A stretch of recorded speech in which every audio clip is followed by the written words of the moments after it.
చిట్టి stories TV.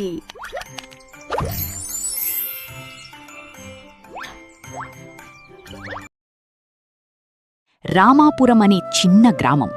పచ్చని పొలాలు, పెద్ద చెరువు, మంచివాళ్లు. కాని ఆ అందాల వెనక ఒక పెద్ద సమస్య దాగి ఉంది.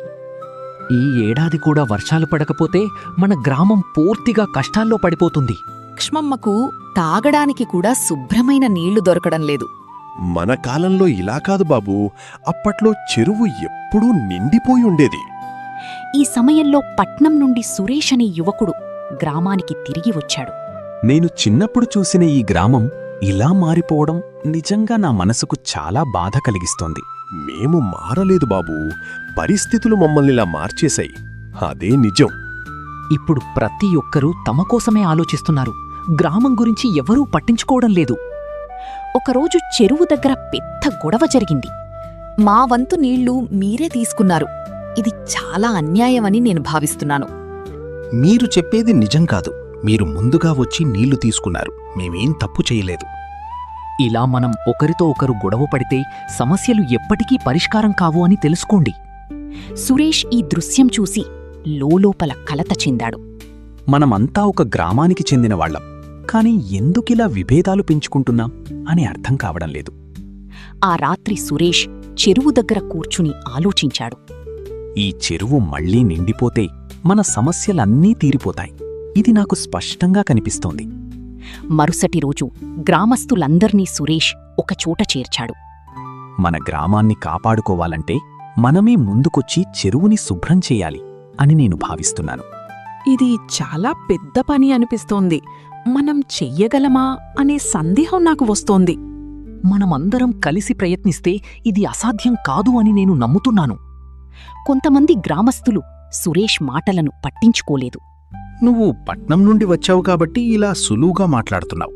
కానీ ఇదంత సులువు కాదు. మేము రోజూ కష్టపడుతూ ఉంటాం. మాకు ఈ పని చేయడానికి శక్తి కూడా లేదు. సురేష్ కొద్దిసేపు మౌనంగా ఉండి, మీరు ఎవ్వరూ రాకపోయినా నేను ఒక్కణ్ణే ఈ పని మొదలు పెడతాను. ఎందుకంటే ఇది నా గ్రామం. మరుసటి రోజు ఉదయం సురేష్ ఒక్కడే చెరువులో పని మొదలుపెట్టాడు.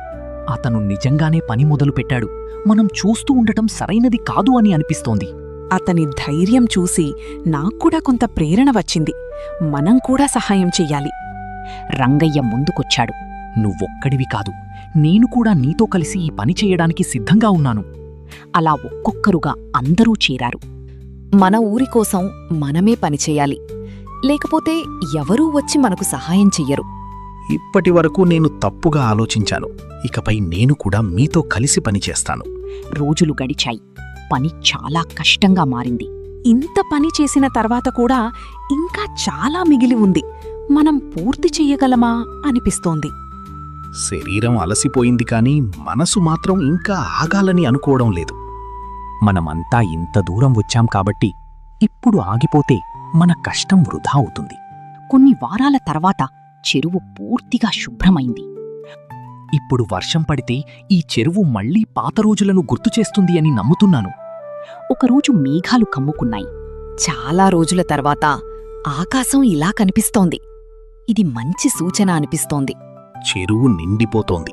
మన కష్టం నిజంగా ఫలించిందని ఇప్పుడు అర్థమవుతోంది.